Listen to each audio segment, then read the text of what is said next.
اعوذ باللہ من الشیطان الرجیم بسم اللہ الرحمن الرحیم۔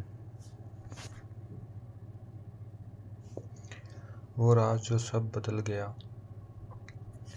عید کی صبح تھی، شہر میں خوشی کی فضا تھی۔ مسجدوں میں تکبیر کی آوازیں آ رہی تھی، لوگ نئے کپڑے پہنے عیدگاہ کی طرف جا رہے تھے، مگر حمزہ کے دل میں آج عجیب سی خاموشی تھی۔ خاموشی بھی تھی اور ایک گہری سوچ بھی۔ اسے پیچھے رمضان کی تمام اوقات یاد آ رہے تھے، وہ پہلے دستک، وہ قبرستان، وقاص کی رخصتی اور عائشہ کی معصوم دعائیں، جسے ہر وقت اسے کسی ایک حقیقت کی طرف لے جا رہا تھا۔ عیدگاہ کا منظر۔ عیدگاہ کی نماز کے بعد لوگ ایک دوسرے کے گلے لگ رہے تھے۔ حمزہ نے بھی کئی لوگوں سے عید ملی، مگر اس کا دل چاہا کہ آج وہ اپنی ماں کی قبر پر جائے۔ وہ خاموشی سے قبرستان کی طرف چل پڑا۔ ماں کی قبر کے پاس قبرستان میں خاموشی تھی۔ درختوں کے پتے ہلکے ہلکے ہل رہے تھے، ہوا میں عجیب سی ٹھنڈک تھی۔ حمزہ اپنی ماں کی قبر کے پاس بیٹھ گیا، مٹی کو ہاتھ سے چھوا، آنکھوں میں آنسو آ گئے۔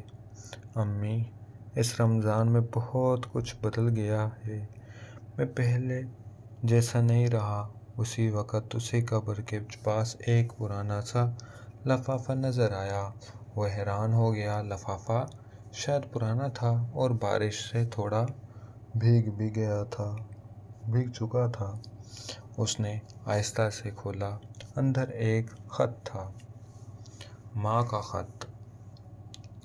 خط پر لکھا تھا، میرے پیارے بیٹے حمزہ کے نام۔ اس کے ہاتھ کانپنے لگے، وہ پڑھنے لگا، بیٹا، اگر تم یہ خط پڑھ رہے ہو تو شاید میں اس دنیا میں نہیں ہوں۔ مجھے معلوم ہے تم کبھی کبھی سحری میں نہیں اٹھتے، اس لیے میں اکثر اللہ سے دعا کرتی ہوں کہ اگر میں نہ رہوں تو اللہ خود تمہیں جگا دیا کرے۔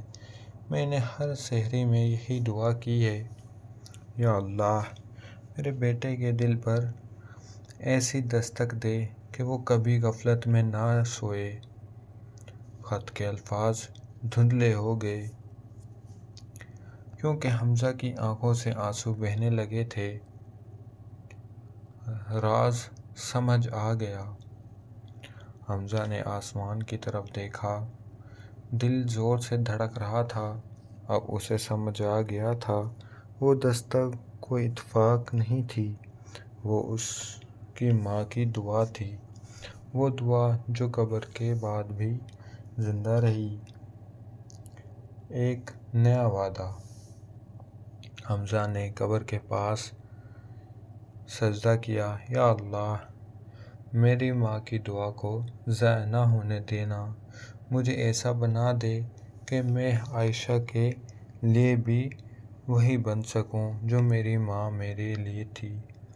ہوا ہلکی سی چلی، درختوں کے پتے سرسرائے۔ حمزہ کو لگا جیسے کہیں دور سے ایک نرم سی آواز آئی ہو، بیٹا اب تم جاگ گئے ہو۔ آخری سبق۔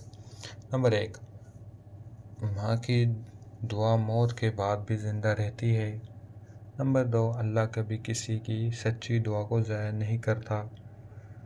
نمبر 3، ایک لمحے کی ہدایت پوری زندگی بدل سکتی ہے۔ نمبر 4، جو خود جاگ جائے وہ دوسروں کو بھی جگا سکتا ہے۔ اختتام، مگر پیغام باقی ہے۔